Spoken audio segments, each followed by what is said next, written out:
Saudara-saudara kaum muslimin rahimakumullah, di zaman sekarang dalam menghadapi beban kehidupan yang makin pelik, menghadapi stres yang tidak kunjung selesai, menghadapi persoalan-persoalan yang teramat berat, orang sering mencari jalan keluar kepada hal-hal yang menurut pendapatnya bisa meringankan beban moralnya itu.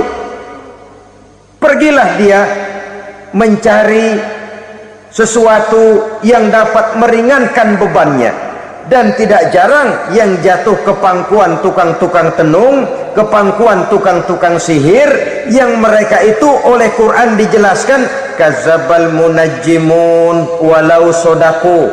Tukang-tukang tenung, tukang-tukang sihir, mereka itu bohong walaupun benar. Maksudnya bohong walaupun benar, artinya kalau yang mereka kerjakan benar, itu sih kebenaran. Benar dengan kebenaran itu lain. Kebenaran, kebetulan bisa, tapi tidak untuk selalu. Apalagi kalau itu sudah membahayakan kehidupan orang lain. Jadi oleh karena itu Nabi berpesan, jauhilah daripada sihir. Kalau sudah jauhilah dari sihir, artinya ya jauhilah daripada mempelajarinya, jauhilah daripada bergaul dengan orang-orang yang ahli di bidang itu, karena dari pergaulan segalanya bisa menular. Baiklah saudara, ini yang kedua. Yang ketiga pesan Nabi, wa qatlan nafsil lati haramallahu illa bil haq. Membunuh orang lain dengan cara yang tidak benar, membunuh orang yang diharamkan oleh Allah Subhanahu wa ta'ala untuk melakukannya kecuali dengan alasan yang benar. Kita tahu Islam adalah agama damai, sesuai dengan namanya. Ia tidak dikembangkan dengan pedang dan kekerasan, ia dikembangkan dengan keteladanan dan tuntunan moral. Oleh karena Islam bukan agama kekerasan, Islam pun tidak mementingkan dan mengajarkan kekerasan kecuali dengan alasan yang benar dan bisa dipertanggungjawabkan. Membunuh dengan sengaja, menghilangkan nyawa orang lain tanpa alasan yang bisa dibenarkan adalah merupakan dosa besar dan satu di antara 7 perkara yang bisa mendatangkan kerusakan dalam kehidupan dan yang hendaknya harus kita jauhi. Saudara-saudara kaum muslimin rahimakumullah, beberapa waktu yang lalu di sebuah kota kecil yang indah bernama New Auckland. Saudara tahu New Auckland? Itu dari Gunung Kidul masih ngidul lagi. Pernah diadakan satu seminar yang membicarakan bagaimana menyelamatkan masyarakat manusia dari bahaya Perang Dunia Ketiga. Diperkirakan kalau terjadi Perang Dunia Ketiga, manusia tidak akan tersisa. Sebab apa? Pada waktu itu cadangan nuklir yang dimiliki oleh bersama Amerika dan Rusia konon sudah sanggup memusnahkan 6 miliar manusia pada saat jumlah manusia baru 5 miliar. Jadi kelebihan nuklir dunia ini. Kalau terjadi Perang Dunia Ketiga, sulit manusia untuk tersisa. Maka dibahaslah di dalam seminar itu, wah, supaya tidak terjadi Perang Dunia Ketiga, maka perlombaan membuat senjata-senjata canggih, alat-alat pembunuh modern harus segera dibatasi. Dibahas, tidak mungkin kita membatasi perlombaan membuat senjata. Kenapa? Makin maju ilmu dan teknologi, makin canggih senjata yang ditemukan. Atom sudah meningkat menjadi nuklir, nuklir sudah meningkat menjadi neutron, dan kita tahu bom yang bernama neutron ini bom yang cukup membunuh tanpa perlu merusak. Artinya kalau dia diledakkan di kota kita ini, bangunan utuh, jembatan tidak ambruk, rumah-rumah tetap berdiri, tapi semua yang bernama hidup mati. Itu katanya lebih sopan dari bom atom.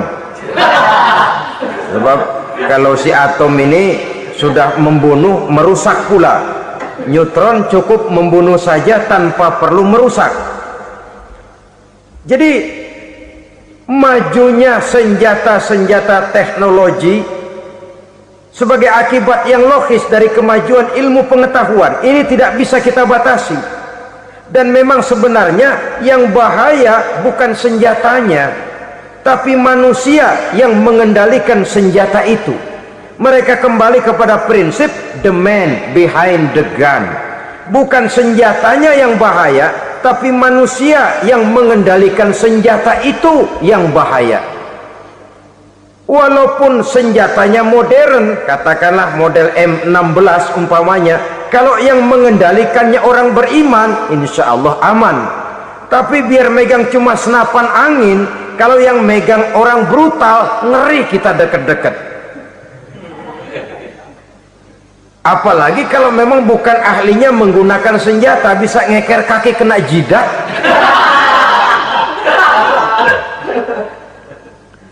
Mereka kembali kepada prinsip lama yang tetap baru. Bukan senjatanya yang harus dibatasi, manusia yang mengendalikan senjata itu yang perlu dibicarakan. Nah, kalau begitu, agar manusia tidak mempergunakan senjata sewenang-wenang, apa yang harus kita lakukan? Ya, manusianya harus bermoral. Ya, tapi moral yang mana? Di dunia ini banyak ajaran tentang moral. Itu pun mudah saja.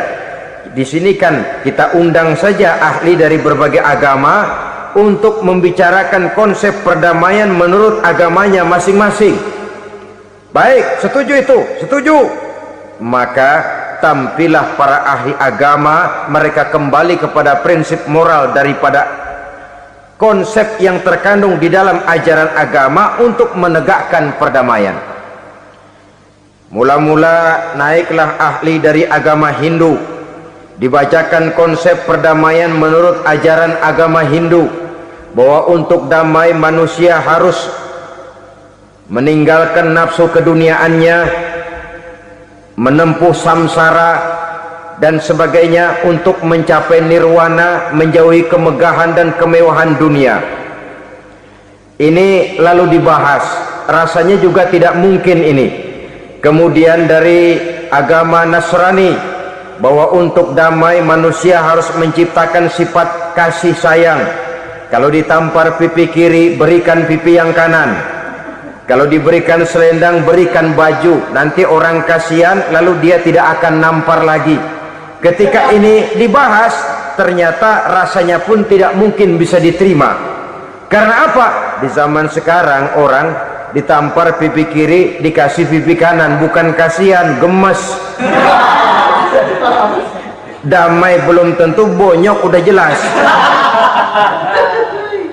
Lalu ketika dibacakan konsep perdamaian menurut Quran, di mana disampaikan ayat wa jazaa'u sayyi'atin sayyi'atun misluha faman afa wa aslaha fa ajruhu 'ala Allah. Balasan terhadap satu kejahatan adalah kejahatan yang seimbang, tetapi barang siapa yang memberi maaf dan mencari jalan damai, itulah yang terbaik dan akan mendapat pahala dari Allah Subhanahu wa ta'ala. Kamu tidak salah ditampar pipi kirimu, tampar lagi pipi kirinya sekeras dia menampar pipi kirimu. Nanti orang tidak mau menampar kita karena dia tahu kalau dia tampar kita, dia akan menderita tamparan sekeras dia menampar kita. Akan terjadilah prinsip saling hormat menghormati, tidak saling ganggu, tidak saling usil, tidak saling jahil. Atas dasar ini perdamaian bisa ditegakkan. Mereka bisa menerima konsep ini, tapi kemudian seminar ditutup tanpa satu keputusan resmi. Kenapa? Terus terang mereka kagum dengan konsep Islam, tapi sentimen lama terhadap nilai-nilai Islam telah menutup mata mereka untuk menerima kebenaran dari ajaran Al-Quranul Karim. Saudara-saudara kaum muslimin rahimakumullah, kembali kita kepada persoalan pokok. Roh adalah dari Allah, dia akan kembali kepada Allah, milik mutlak dari Allah. Tidak pantas kita merampasnya dari orang lain. Tidak wajar kita menghilangkannya tanpa alasan yang dibenarkan oleh agama. Di zaman sekarang, akibat persaingan hidup yang makin tajam, lapangan kerja yang makin sulit, tensi ekonomi yang makin tinggi, atau karena nilai moral yang makin rendah, atau juga karena rapuhnya pegangan orang kepada agama, nyawa rasanya sudah sedemikian murahnya. Berbagai kasus membuat berdiri bulu roma kita. Ada mayit, ada manusia dipotong 6, dicincang macam kambing. Ada yang dipotong 5, ada yang dipotong 13, dikardusin, dibuang ke tempat sampah. Inna lillahi wa inna ilaihi raji'un. Gejala apa ini? Kanibalisme. Manusia sudah demikian sadisnya, manusia sudah sedemikian buasnya, sehingga sesama manusia diperlakukan seperti hewan. Padahal hewan sendiri belum pernah macan makan macan, bagaimanapun buasnya macan. Belum pernah serigala memakan serigala, bagaimanapun brutalnya serigala. Tetapi manusia makan manusia di zaman sekarang kadang jadi kenyataan dalam kehidupan kita. Kadang persoalannya remeh saja, soal uang 200 perak, pisau bicara, nyawa melayang. Soal rokok sebatang, celurit bicara, nyawa melayang. Soal-soal yang sama sekali tidak prinsip, begitu mudah kita menghilangkan nyawa orang lain. Padahal Nabi pernah memperingatkan, apabila dua orang muslim sudah berkelahi dan berbunuh-bunuhan, al-qatil wal maktul finnar, yang membunuh dan yang terbunuh dua-duanya neraka. Sahabat heran, ya Rasul, kalau yang terbunuh, kalau yang membunuh masuk neraka itu sih wajar, tapi yang terbunuh kenapa neraka juga? Beliau menjawab, dua-duanya sudah punya niat untuk saling membunuh. Niatnya itu yang diponten. Yang terbunuh cuman lagi apes aja, keduluan dia. Umpama tidak terbunuh, pasti dia yang akan membunuh. Oleh karenanya al-qatil wal maktul, yang membunuh dan yang dibunuh finnar, dua-duanya masuk ke dalam neraka. Islam menghormati kehidupan, tidak hanya terbatas kepada sesama muslim, orang-orang yang berlainan agama pun yang mau hidup berukun, damai, berdampingan dengan umat Islam, jiwa mereka, darah mereka dilindungi oleh nilai-nilai Islam yang disebut dengan kafir zimmi ini. Mengganggu mereka sama saja dengan mengganggu aku, kata Nabi. Jadi oleh karena itu, sayangilah sesama. Kehidupan adalah anugerah Allah, bukan wewenang kita untuk mencabutnya dari orang lain, bukan wewenang kita untuk merampas dan menghilangkannya dari orang lain. Apa yang tidak enak terjadi pada diri kita, begitu pula lah apabila terjadi pada diri orang lain. Sehingga Nabi mengatakan, la yu'minu ahadukum hatta yuhibba li akhihi ma yuhibbu li nafsihi. Belum dikatakan beriman seseorang kamu apabila dia belum mencintai saudaranya seperti ia mencintai dirinya sendiri. Apa yang enak dirasakan oleh orang lain, enak juga dirasakan oleh dia. Mengukur orang lain dengan diri sendiri. Kalau orang lain tanpa salah saya fitnah, kalau saya tanpa salah difitnah orang, enak apa enggak? Enggak, orang lain juga begitu. Kalau orang lain tanpa salah saya tempeleng kepalanya, enak apa tidak? Tidak. Orang lain juga begitu. Yang tidak enak terjadi pada diri kita, tentu tidak enak juga kalau terjadi pada orang lain. Mengukur orang lain dengan diri sendiri, sehingga tidak timbul sifat egois, tidak menari di atas bangkai orang lain, tidak mendirikan kebahagiaan di atas untayan air mata orang lain. Sehingga dengan demikian, saudara-saudara, dia bisa menghormati kehidupan, menghormati orang lain sebagaimana dia ingin dihormati. Inilah perbuatan ketiga yang merusak, membunuh orang lain dengan yang diharamkan Allah tanpa alasan yang benar. Yang ketiga. Kemudian yang keempat, perbuatan merusak wa aklar riba, makan riba. Hidup adalah tolong menolong. Bahasa kerennya take and give katanya. saling memberi dan saling menerima. Nabi mengajarkan man quraba kurbatan min qurabid dunya qarraballahu lahu kurbatan min qurabi yaumal qiyamah wallahu fi aunil abdi madamal abdu fi auni akhihi. Siapa yang meringankan beban dari beban-beban yang derita seseorang di dalam kehidupan dunia, Allah akan meringankan bebannya daripada beban-beban yang harus dipikulnya di hari kiamat nanti. Wallahu fi aunil abdi madamal abdu fi auni akhihi. Allah senantiasa akan menolong seorang hamba selama hamba itu masih mau menolong saudaranya. Allah selalu akan menolong seorang hamba selama hamba itu masih mau menolong saudaranya. Apabila kita sudah berpangku tangan terhadap kesulitan orang lain, biasanya pun pada saat kita mendapat kesulitan, kita akan sulit juga memperoleh pertolongan. Nah, riba alias renten, kedoknya adalah menolong orang, tapi sama juga bulu buntutnya dilepas, palanya dicekek. Menolong orang pada akhirnya menjadi beban bagi seseorang, dan memang mencari orang-orang yang berada dalam posisi kesulitan, biasanya di daerah-daerah di mana musim paceklik, jadi lapangan kerja sulit, sedangkan urusan perut tidak bisa ditunda. Akhirnya orang terjebak ke dalam rentenir, ke dalam riba, ke dalam renten. Bunga berbunga, sehingga satu saat jumlah bunganya bisa lebih besar dari jumlah pinjaman pokoknya. Kemudian kalau juga ternyata tidak bisa dibayar, rumah jadi taruhan. Memang rumah satu-satunya, begitu rumah ditarik mulain camping. Bukankah pada akhirnya akan mewariskan kesengsaraan? Oleh karena itu, kepada kita berusahalah jangan berhubungan dengan rentenir, jangan makan renten dan riba. Kepada mereka yang melaksanakan riba, walaupun mendatangkan keuntungan materi, tapi percayalah, harta yang didapat dengan jalan riba tidak akan membawa keberkahan. Manakala tidak membawa keberkahan, dia tidak akan mendatangkan ketenangan di dalam kehidupan kita. Oleh karenanya, memakan harta riba termasuk perbuatan yang merusak sendi-sendi kehidupan sosial, merusak kehidupan orang lain, merusak kehidupan masyarakat, tetangga, pergaulan dan sebagainya. Yang kelima, wa akla malil yatim, memakan harta anak yatim dengan cara yang zalim. Nih, memang lezat.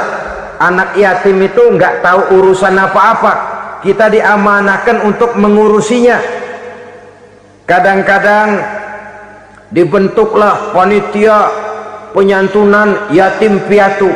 Yatimnya mah tetap kelaparan, panitianya yang pada gendut.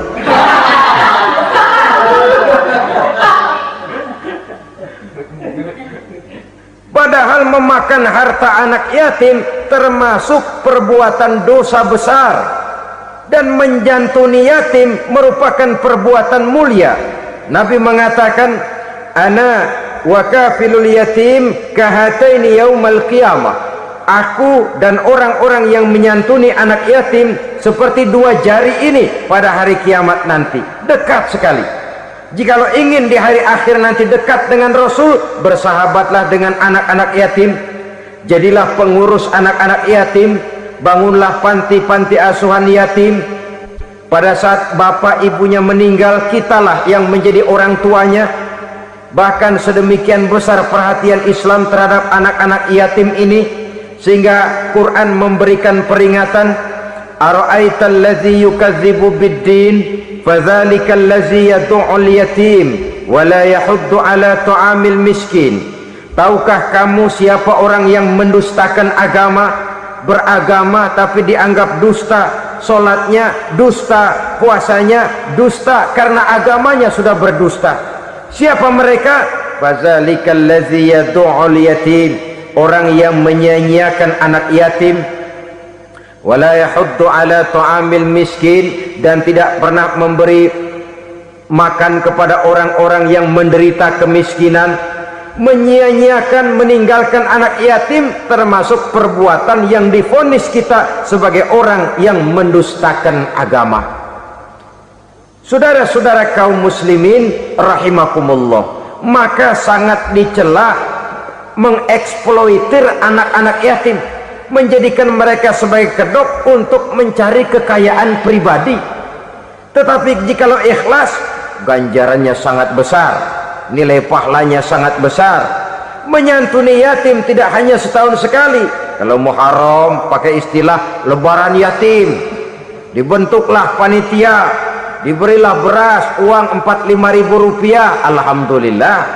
Tapi jangan lupa, si yatim tidak hidup cuma satu hari, dia tidak hidup cuma di bulan Muharram saja, dia hidup 12 bulan dalam setahun. Sebagaimana anak-anak yang lain, dia juga berhak punya masa depan, dia juga berhak menikmati bangku sekolah, dia berhak mengenyam arti dan makna pendidikan, dia berhak membekali diri dengan ilmu dan pengetahuan seperti halnya anak-anak yang lain.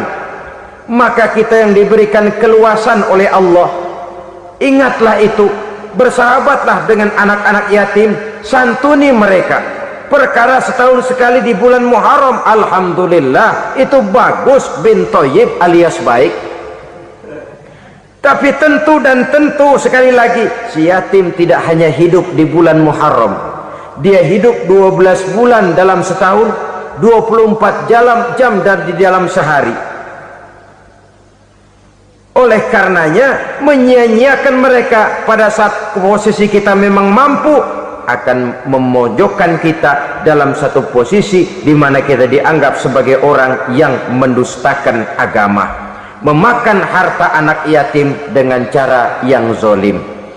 Bapaknya udah meninggal, kebunnya lebar, anaknya dikelecehin. Nah, dah kamu nggak usah pusing, nanti saya yang ngurus. Akhirnya bukan ngurus, nguras. Si yatim mungkin tidak tahu bahwa dia disia-siakan, haknya diambil, miliknya dizolimi. Tapi Allah yang akan membalasnya dengan seadil-adilnya. Maka makan harta anak yatim biasanya balasannya tokcer bin paten. Nggak banyak selang tempo itu, nggak percaya cobain dah. Nyobain aja kan nggak bayar, umpama memakan harta anak yatim dengan cara yang zolim, ganjarannya biasanya kontan. Kenapa? Ratapan si miskin, untayan air matanya, jeritan kepedihan hatinya, membuka pintu langit, permohonannya diijabah, getaran hatinya didengarkan oleh Allah, maka balasannya biasanya kontan, spontan, tidak menunggu waktu terlalu lama. Itu di dunia, belum lagi di akhirat nanti. Bukankah dalam riwayat Mi'raj diceritakan Nabi melihat di neraka itu orang perutnya sebesar rumah, la haula wala quwata, itu perut kayak rumah, bagaimana jalannya tuh?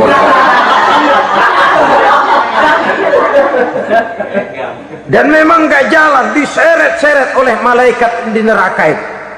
Hancur perutnya, amburadul itu perut,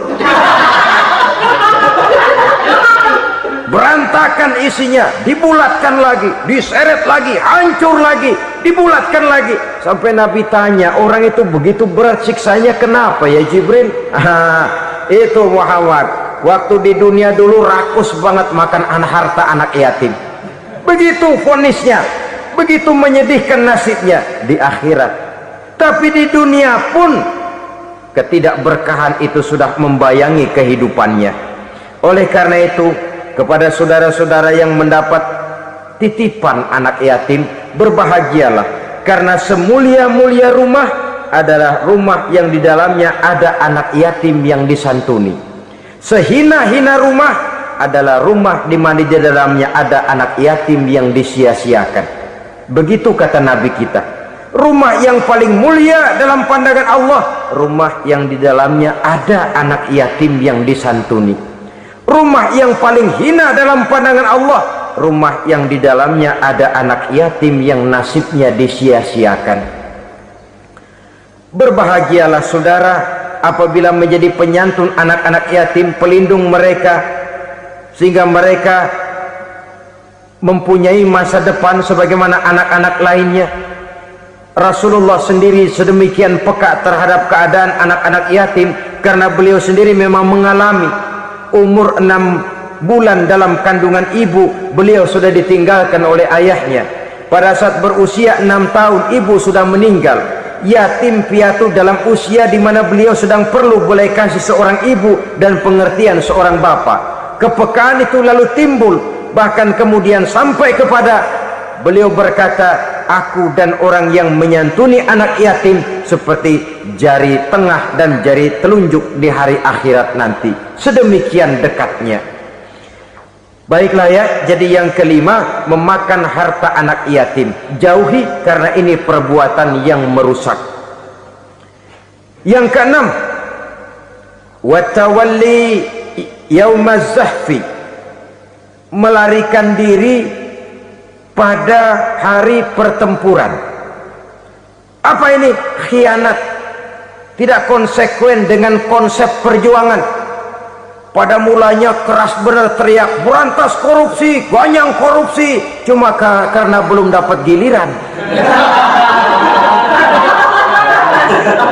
Begitu dia naik dapat kesempatan, korupsinya lebih edan dari yang diteriakinya. Ini termasuk tawalli yaumaz zahfi, berpaling pada hari peperangan.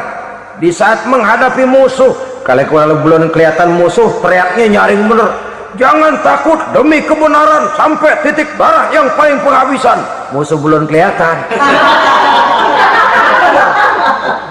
Begitu musuh sudah kelihatan, paling dulu lari ke belakang. Kalau diajak berjuang ada saja alasannya. Sehingga Quran memberikan peringatan kepada kita semua.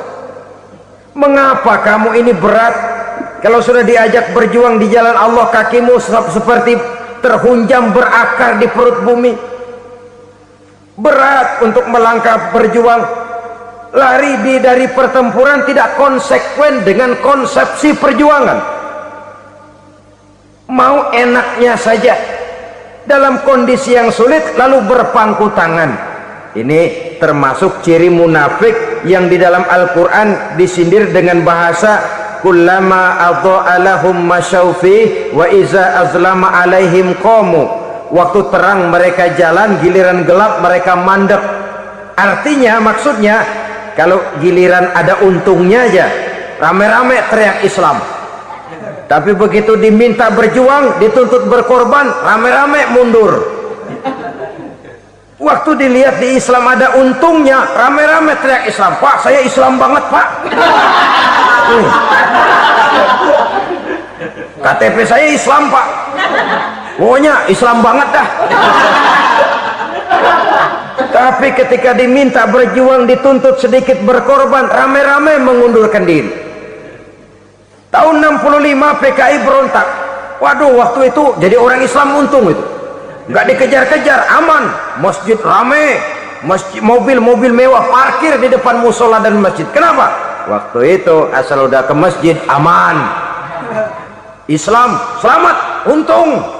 Tapi begitu keadaan aman, yang parkir di musola beda butut melulu.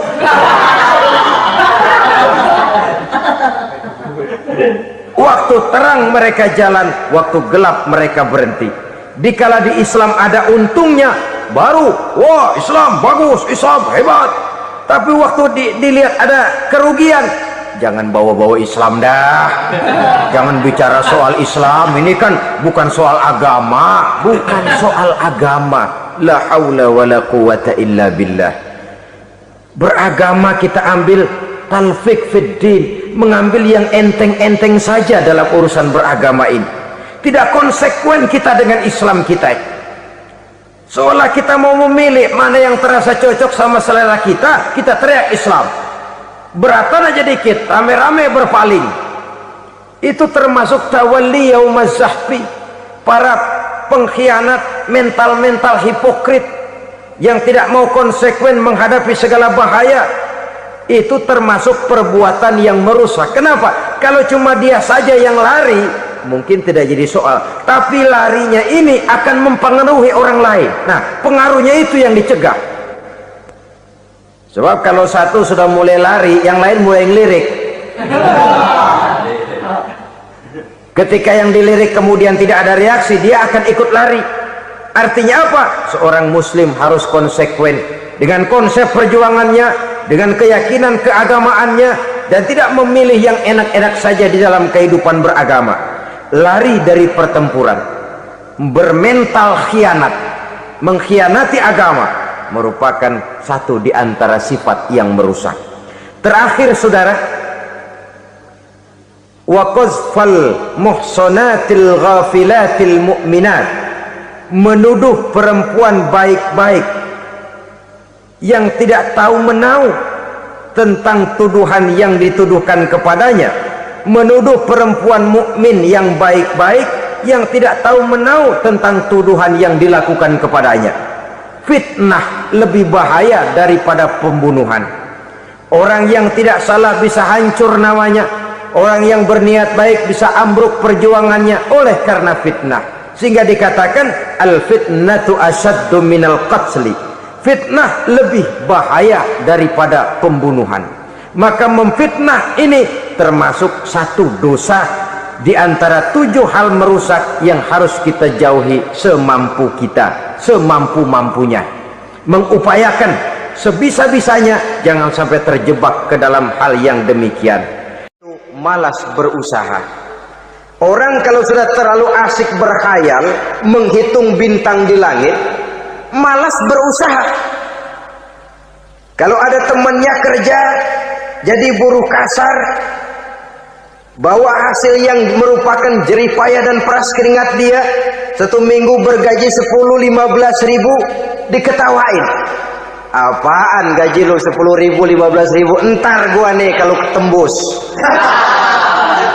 100 juta entar. Yang 10 ribu dan 15 ribu keringat orang itu dihina, itu dicela, tetapi dia selalu menghitung, entar nih gua, entarnya wallahu a'lam. Saudara hadirin yang saya muliakan, timbullah sikap malas padahal di tengah negara sedang membangun di berbagai bidang kehidupan.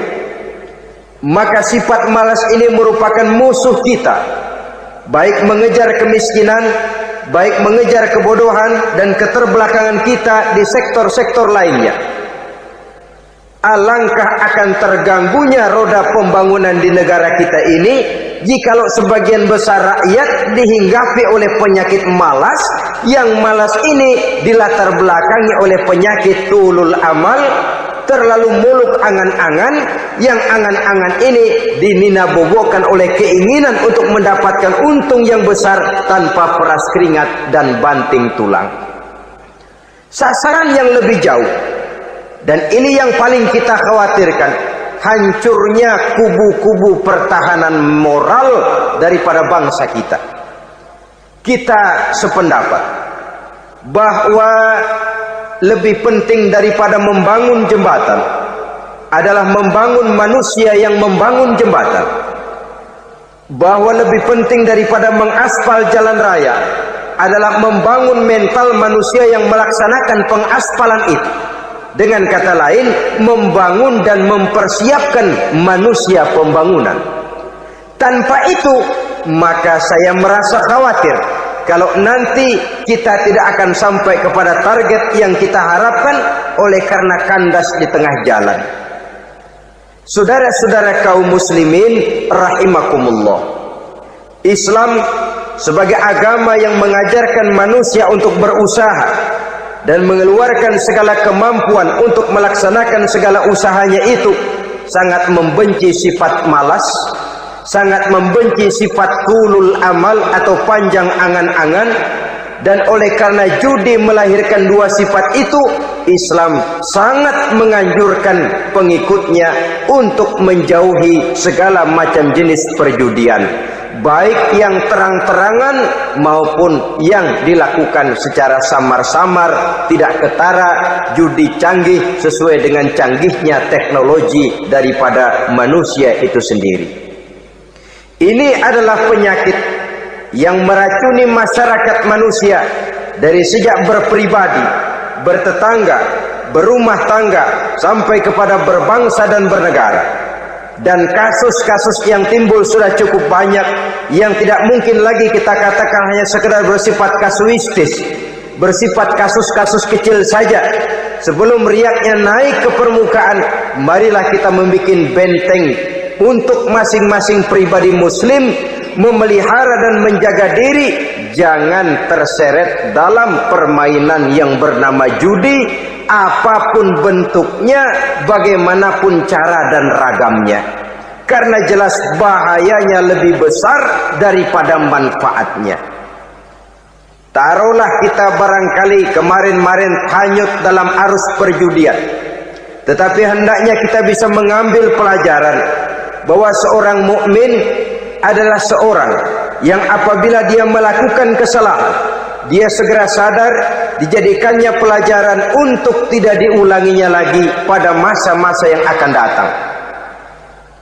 Dengan sikap semacam itu, kita tidak lagi akan mengulangi kesalahan-kesalahan lama, dan grafik kehidupan kita dari hari ke hari akan makin menunjukkan hal-hal yang baik dan positif adanya.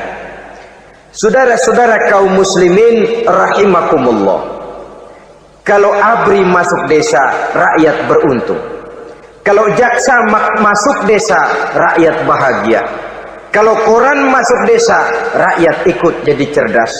Tapi kalau judi masuk desa, rakyat kiamat. Pembangunan akan terbengkalai, roda perekonomian akan lesu. Karena mestinya orang membelanjakan uang untuk sesuatu yang dia perlukan, akhirnya dia belanjakan untuk sesuatu yang dia tidak perlukan, karena gambaran, khayalan akan mendapat keuntungan yang jauh lebih besar lagi. Padahal istilah orang-orang tua kita dulu, lebih baik makan singkong betulan daripada makan roti ngimpi. Artinya uang yang 1.000-2.000 rupiah itu lebih baik dibelikan beras, dimasak, makan bersama anak dan istri, terasa nikmat dan halalnya, ketimbang beli kertas lalu ngelamun, menghayal, menghitung yang bukan-bukan.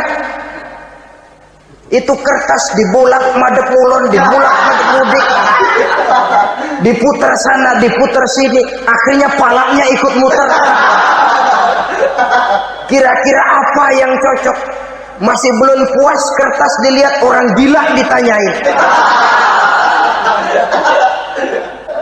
Sudah tahu waras, orang gila yang ditanya. Masih belum puas, nanya orang gila, tidur di kuburan. Allahu Akbar. Padahal di rumahnya tempat tidurnya empuk, anget, nggak ada nyamuk. Kuburan, tidur di kuburan. Dampak-dampak negatif yang semacam ini pada gilirannya mau atau tidak mau akan menyeberang kepada garis akidah, membahayakan dan mengancam nilai-nilai tauhid yang kita miliki. Sudah kertas dibolak-balik, tidak puas, orang gila ditanya. Orang gila ditanya belum maram, tidur di kuburan. Barangkali ada bisikan. Saudara hadirin yang saya muliakan, memang walaupun wahyu sudah berhenti, tapi Allah masih memberikan ilham kepada hamba-hambanya yang dikehendakinya. Tetapi ilham itu bentuknya positif. Kalau saudara pagi-pagi berniat, tahu-tahu datang pikiran nanti malam mau ngaji, itu namanya ilham. Kalau saudara sedang merenung, tahu-tahu datang pikiran, saya mau sedekah, itu namanya ilham, bentuknya positif. Tapi kalau ngelamun, tahu-tahu datang pikiran nomor sekian sekian sekian pasang, itu bukan ilham, itu belis.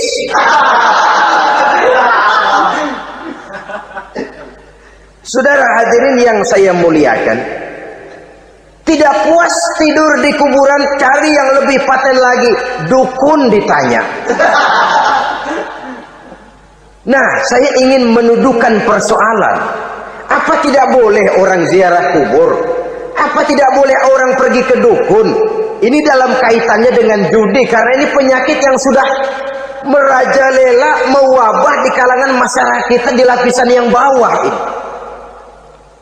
Saudara hadirin yang saya muliakan, ziarah kubur bukan saja boleh, malah dianjurkan oleh Nabi.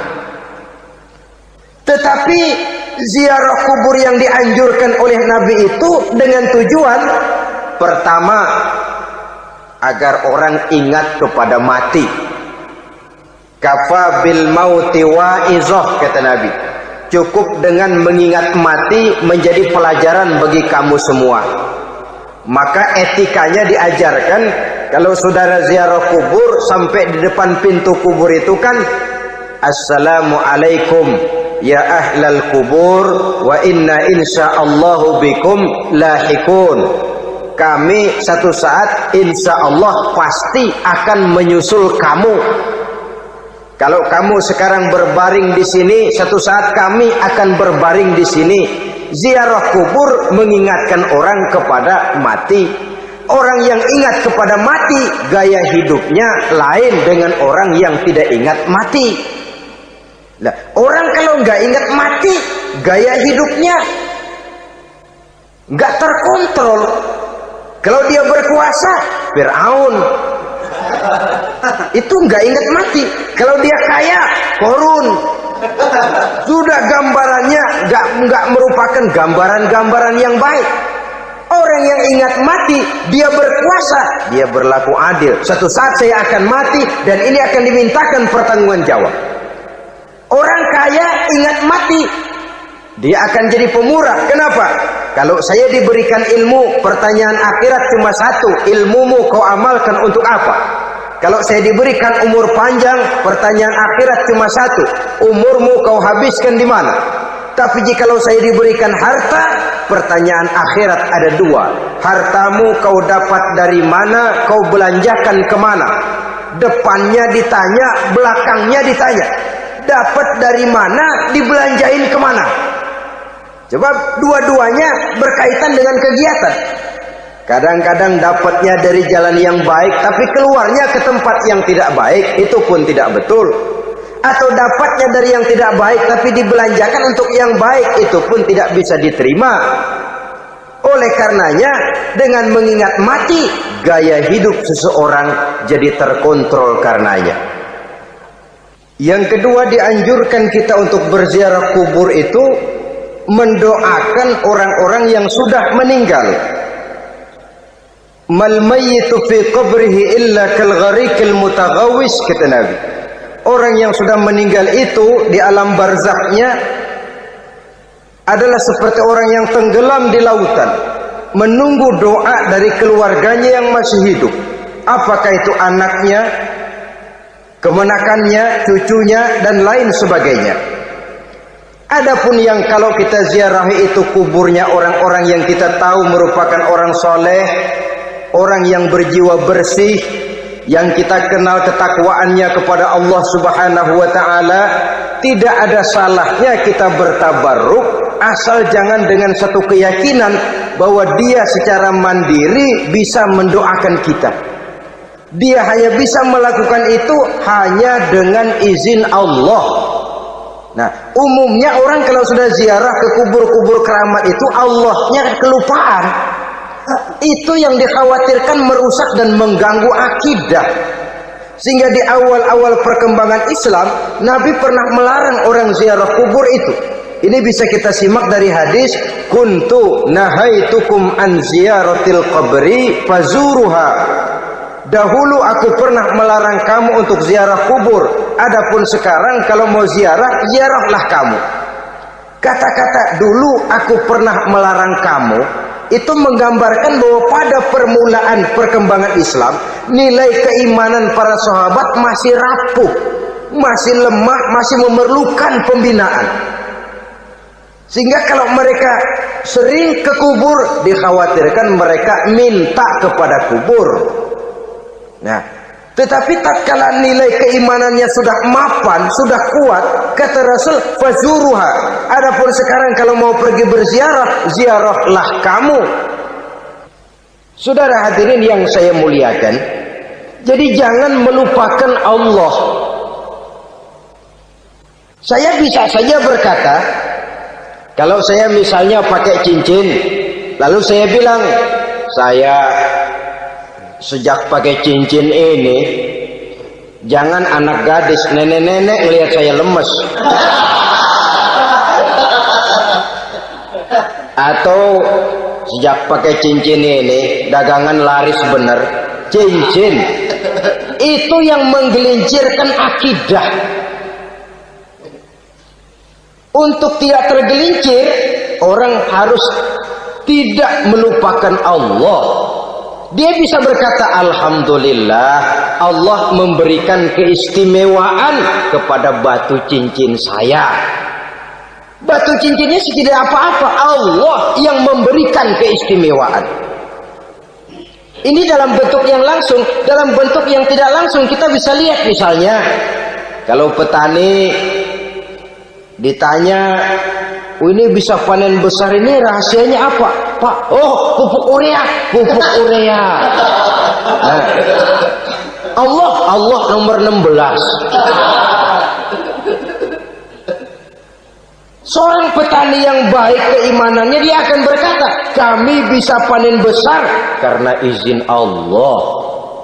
Lah, kalau pupuknya mah pakai pupuk urea, izin Allahnya dulu, baru kemudian pupuknya nyusul. Jadi sebenarnya bukan cuma pergi ke dukun yang bisa merusak keimanan, pergi ke dokter juga bisa loh merusak keimanan. Kalau berkeyakinan bahwa dokter itulah yang memberikan sembuh, kenapa akidah saudara tidak tergelincir karenanya? Dokter hanya memberikan obat dan resep, sembuh itu datangnya dari Allah.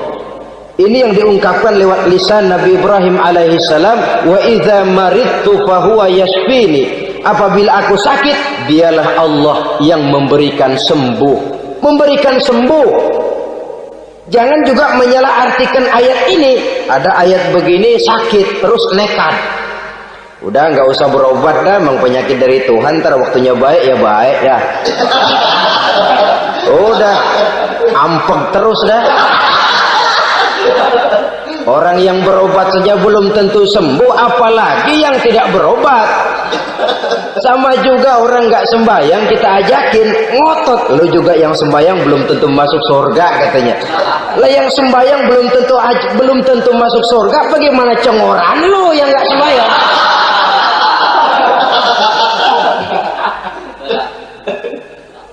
Saudara hadirin yang saya muliakan, kaum muslimin yang berbahagia. Jadi dengan demikian, maka jangan menghilangkan Allah.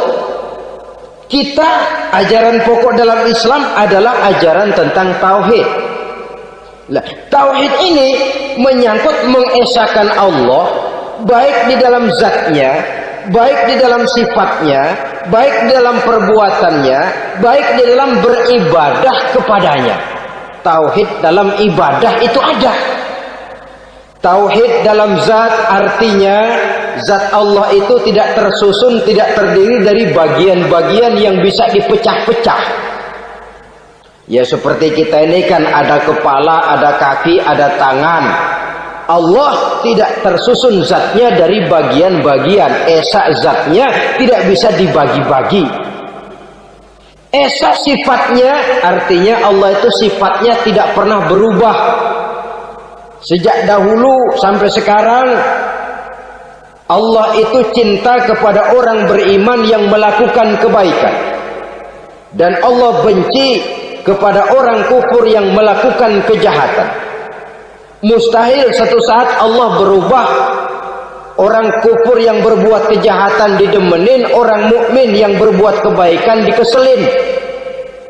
Misalnya tahun 2000 Tuhan giliran jengkel sama orang mukmin. Itu mustahil, dia esa di dalam sifatnya. Lain dengan sifat kita manusia. Sifat kita ini kan relatif. Ada saatnya kita senang, lain saat yang kita senang betul kita caci maki. Hari ini kita caci maki, besok kita puji. Lihat teman kaya, habis kita omongin. Boleh jadi dia kaya, kenapa? Dukunnya 36. Begitu kita habis caci maki begitu, dia datang ngasih duit sama kita. Cacian itu bisa berubah menjadi pujian. Lu ya emang bukan main dah. Sifat kita itu relatif, bisa terpengaruh oleh situasi dan kondisi. Saudara hadirin yang saya hormati, kaum muslimin yang berbahagia, Allah juga esa di dalam perbuatannya. Artinya di dalam menciptakan apapun yang akan diciptakan oleh Allah, di dalam melakukan apapun yang akan dilakukan oleh Allah, tidak terikat kepada faktor lain, tidak memerlukan bantuan lain. Dia adalah mutlak. Nah, kemudian kita mengesahkan Allah dalam zatnya, mengesahkan Allah dalam sifatnya, mengesahkan Allah dalam perbuatannya. Belum tentu berarti kita mengesahkan Allah dalam ibadahnya. Sebab banyak orang yang yakin betul Allah itu esa, teguh dengan pendiriannya. Tuhan lu siapa? Allah. Allah bagaimana? Esa. Bagaimana kalau 2? Kagak. 3? Enggak. Mantap. Soal tahlil paten. Tapi dalam ibadah kadang-kadang dia tidak mentauhidkan Allah. Ini makna wa ma umiru illa liya'budullaha mukhlisin. Kami tidak memerintahkan kepadamu kecuali untuk beribadah kepadaku, kata Allah, dengan ikhlas. Beribadah kepada Allah dengan ikhlas itu artinya apa? Beribadah hanya untuk Allah saja. Nah, kalau hanya untuk Allah saja, lalu kita minta berdoa di depan kuburan orang yang soleh, apa syirik? Tidak syirik. Kalau kita berkeyakinan bahwa orang tempat kita memanjatkan doa itu hanya bisa mendoakan kita dengan izin Allah. Dia sendiri tidak punya kekuasaan apa-apa. Tanpa izin Allah dia tidak bisa berbuat apa-apa. Itu tidak menyebabkan orang menjadi syirik. Sama saja dengan kalau saya berkata tadi, alhamdulillah Allah telah memberikan keistimewaan kepada batu cincin saya. Apa salahnya Allah memberikan keistimewaan kepada benda-benda mati? Allah memberikan keistimewaan kepada Hajar Aswad, benda mati. Allah memberikan keistimewaan kepada Masjidil Haram, benda mati. Allah memberikan keistimewaan kepada Ka'bah, benda mati. Orang tawaf keliling Ka'bah, sembahyang di Masjidil Haram, sujud menghadap kepada Ka'bah. Apakah jadi syirik? Tidak. Kita tidak menyembah Ka'bahnya, kita menyembah yang punya Ka'bah itu. Nah, di sini kita lihat bahwa fungsi Ka'bah hanya merupakan wasilah. Tapi kalau Allahnya kita hilangkan, jadilah kita penyembah batu. Hanya saja batu itu berbentuk 4 bernama Ka'bah. Sa'i, orang yang melaksanakan haji, lari-lari antara Safa dan Marwah, amalan apa itu? Seakan-akan kita menghormati bukit-bukit, gunung-gunung. Tapi bukan itu yang kita tuju dalam pelaksanaan sa'i itu. Yang kita tuju adalah ini perintah Allah. Allahnya yang diutamakan. Maka hal semacam ini tidak menyebabkan orang menjadi syirik dan tergelincir dari tauhid. Tapi kalau ziarah kubur dengan niat cari buntutan, cari nomor yang cocok, ini niatnya saja sudah salah. Nah, kalau berangkat dengan niat yang salah, sampai di sana saya yakin, seyakin-yakinnya amalannya pasti salah. Lah, kubur yang diziarahin bukan kubur orang soleh. Yang mana ada orang soleh ngasih kode buntut. Ada juga orang salah, bukan orang soleh itu. Kadang-kadang dia nggak tahu kuburan siapa, nongkrong aja di situ. Memang sulit, saudara-saudara. Mental ya, namanya mental. Kalau memang mental sudah mental judi, apa saja bisa dijudiin. Jadi orang nggak perlu sebenarnya pemerintah terlalu gini, nggak usah. Kembali saja kepada mental. Kalau mental memang sudah mental judi, apaan aja bisa dijudiin. Pulang tengah malam nabrak babi, babi yang keluar nih.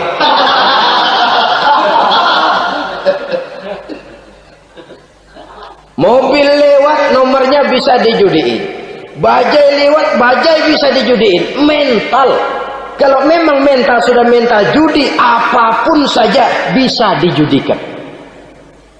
Saudara hadirin yang saya muliakan, lalu bagaimana dengan dukun?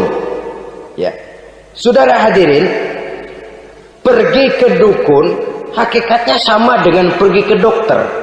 Orang berusaha melaksanakan yang namanya syariat, hakikatnya kembalikan kepada Allah. Syariatnya kita laksanakan. Tetapi, nah ini tetapi, yang pertama saudara harus tahu betul dukunnya itu bayang apa enggak, agamanya kuat apa enggak.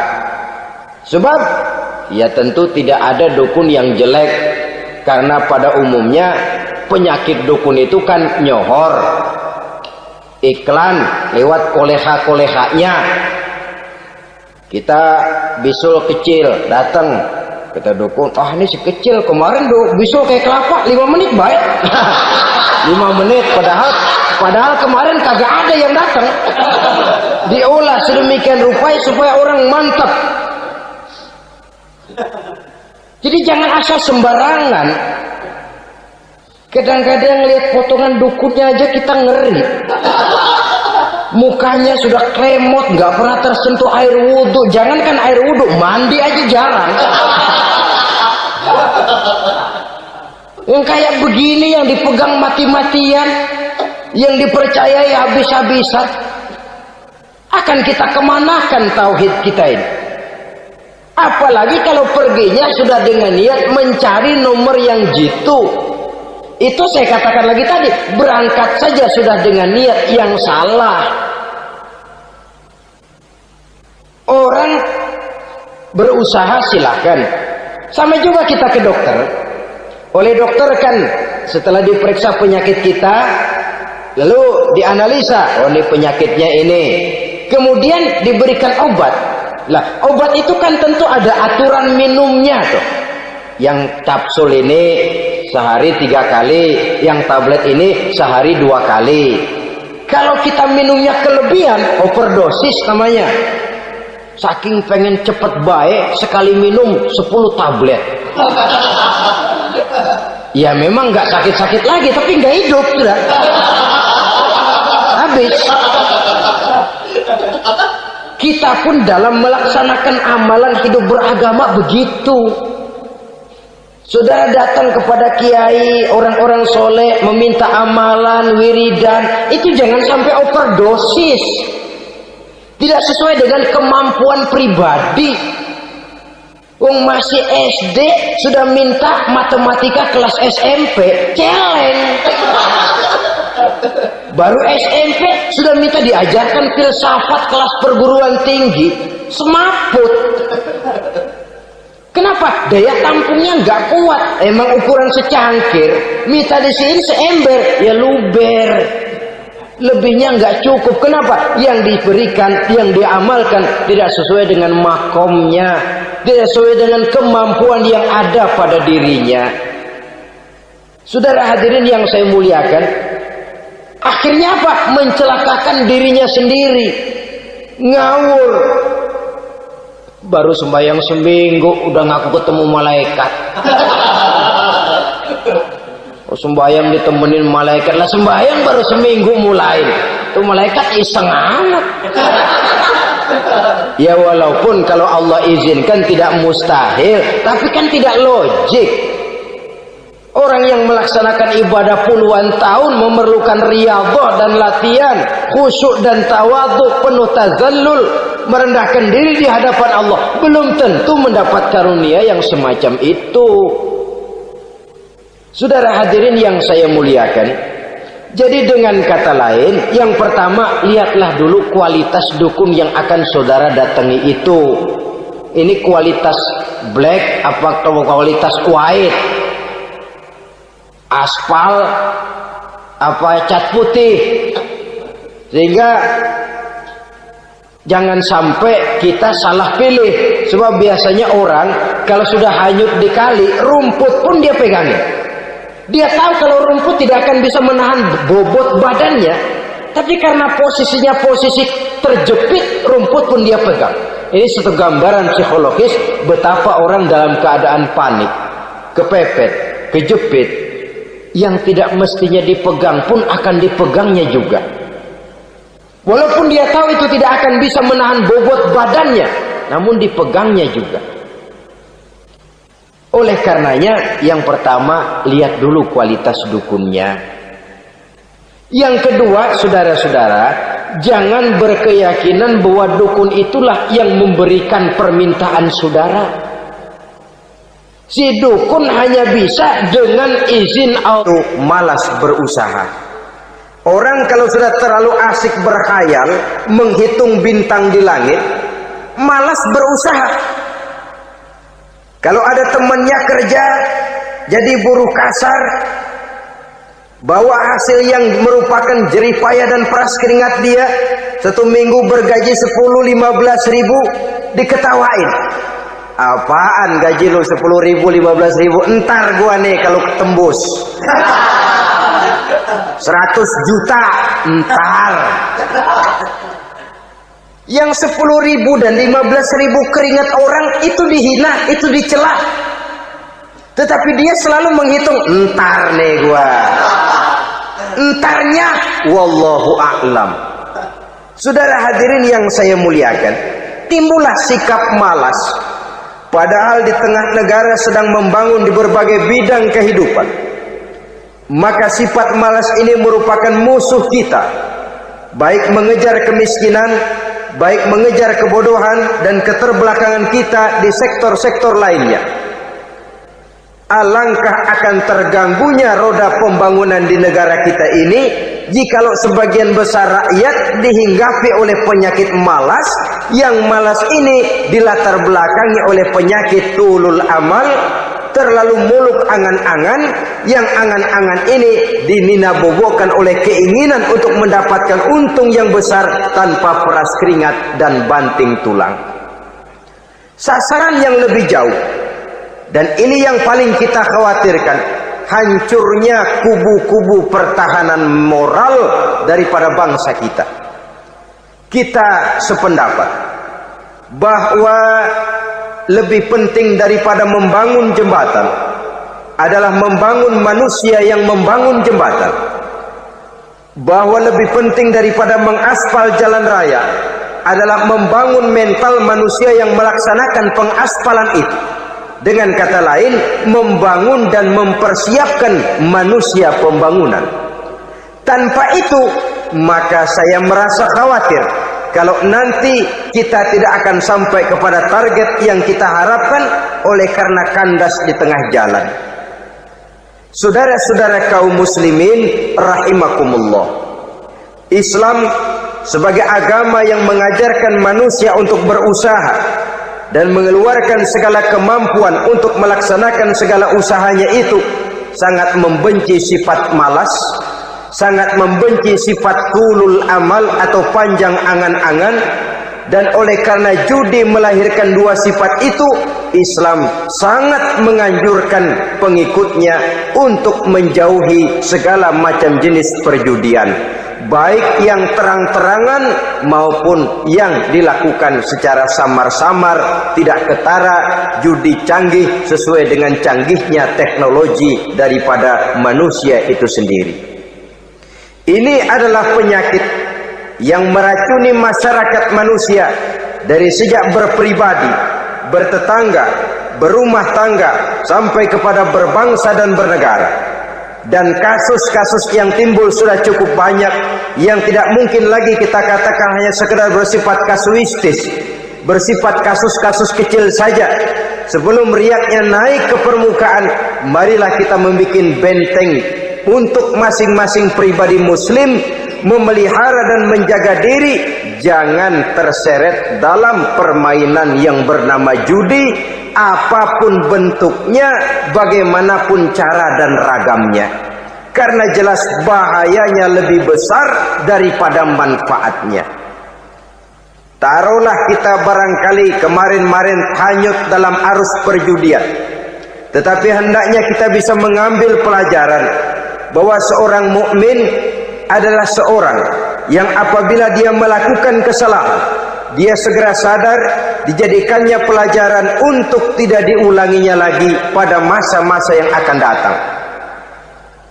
Dengan sikap semacam itu, kita tidak lagi akan mengulangi kesalahan-kesalahan lama, dan grafik kehidupan kita dari hari ke hari akan makin menunjukkan hal-hal yang baik dan positif adanya. Saudara-saudara kaum muslimin rahimakumullah, kalau ABRI masuk desa, rakyat beruntung. Kalau jaksa masuk desa, rakyat bahagia. Kalau koran masuk desa, rakyat ikut jadi cerdas. Tapi kalau judi masuk desa, rakyat kiamat. Pembangunan akan terbengkalai, roda perekonomian akan lesu. Karena mestinya orang membelanjakan uang untuk sesuatu yang dia perlukan, akhirnya dia belanjakan untuk sesuatu yang dia tidak perlukan, karena gambaran, khayalan akan mendapat keuntungan yang jauh lebih besar lagi. Padahal istilah orang-orang tua kita dulu, lebih baik makan singkong betulan daripada makan roti ngimpi. Artinya uang yang 1.000-2.000 rupiah itu lebih baik dibelikan beras, dimasak, makan bersama anak dan istri, terasa nikmat dan halalnya, ketimbang beli kertas lalu ngelamun, menghayal, menghitung yang bukan-bukan. Itu kertas dibolak madep ulon, dibolak madep mudik, diputar sana, diputar sini, akhirnya palanya ikut muter. Kira-kira apa yang cocok? Masih belum puas kertas dilihat, orang gila ditanyain. Sudah tahu waras, orang gila yang ditanya. Masih belum puas nanya orang gila, tidur di kuburan. Allahu Akbar.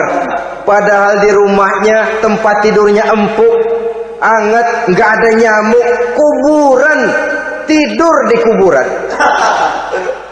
Dampak-dampak negatif yang semacam ini pada gilirannya mau atau tidak mau akan menyeberang kepada garis akidah, membahayakan dan mengancam nilai-nilai tauhid yang kita miliki.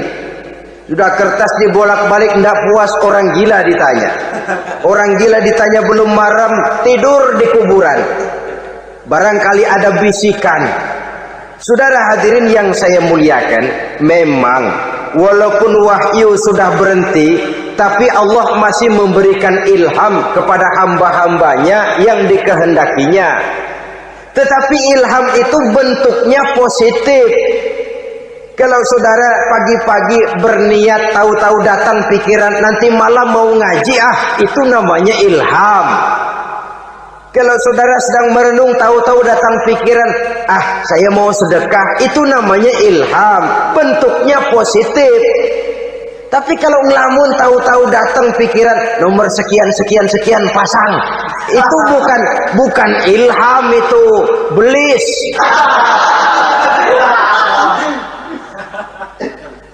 Saudara hadirin yang saya muliakan, tidak puas tidur di kuburan, cari yang lebih paten lagi, dukun ditanya.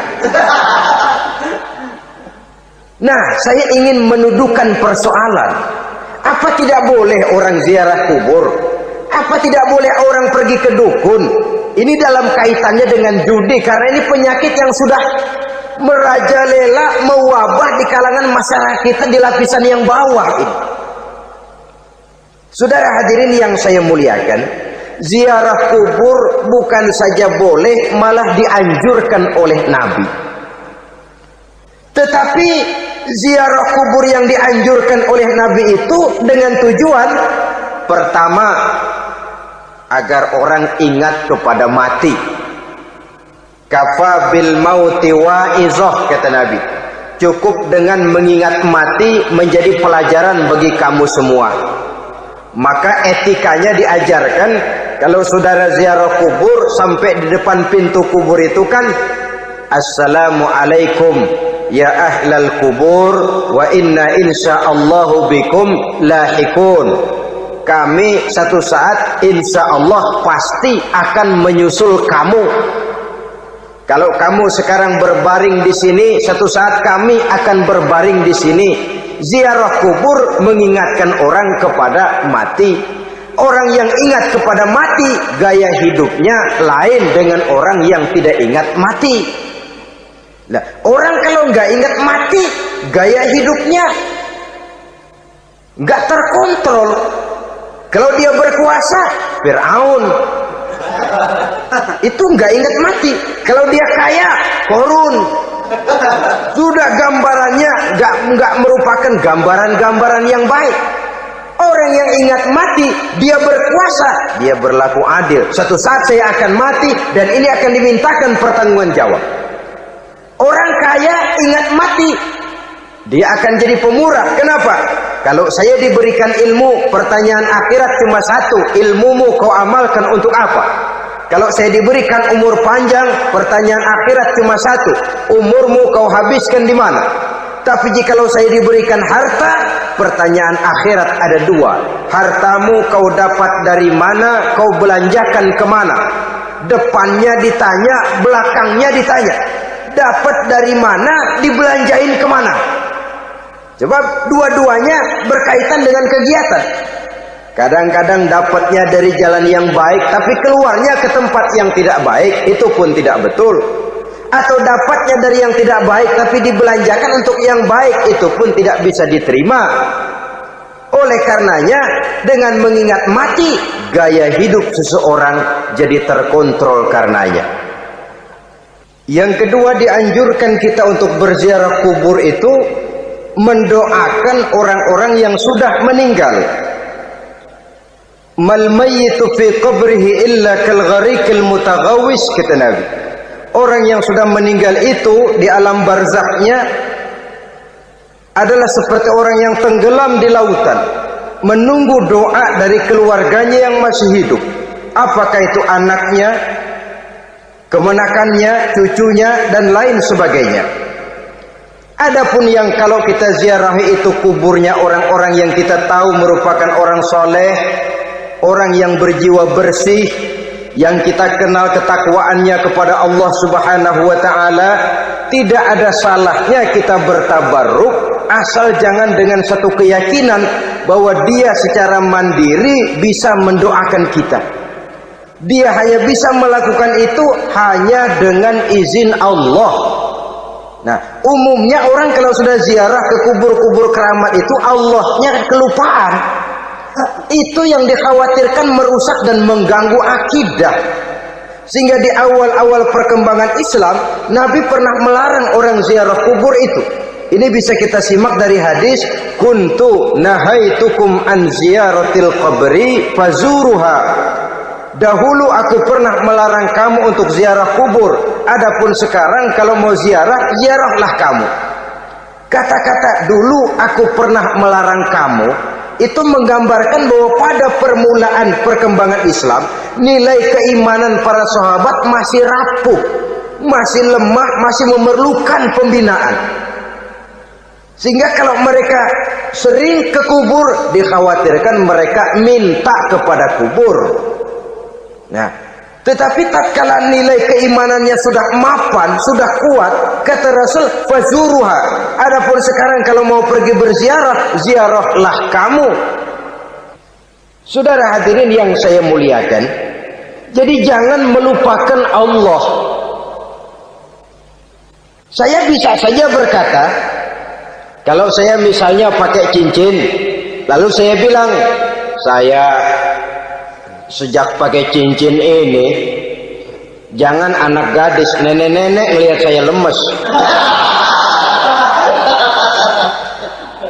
Atau sejak pakai cincin ini, dagangan laris bener.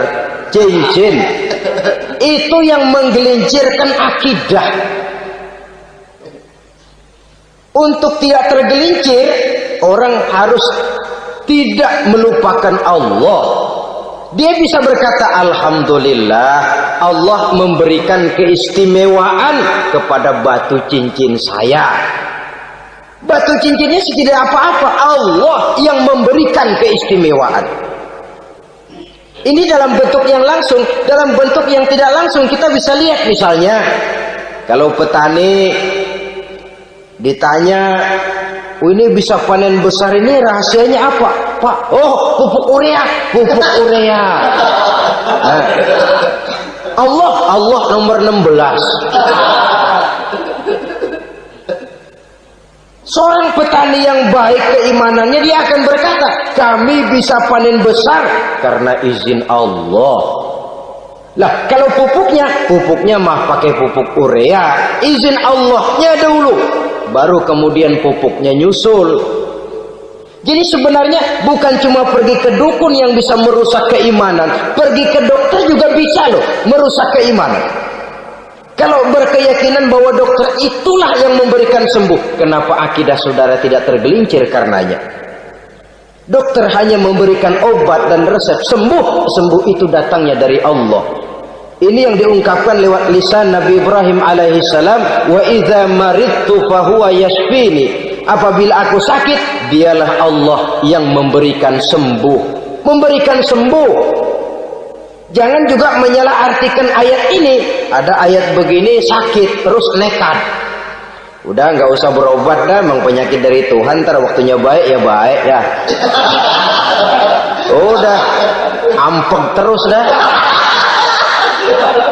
Orang yang berobat saja belum tentu sembuh, apalagi yang tidak berobat. Sama juga orang nggak sembahyang kita ajakin ngotot, lo juga yang sembahyang belum tentu masuk surga katanya. Lah yang sembahyang belum tentu masuk surga, bagaimana cengoran lo yang nggak sembahyang?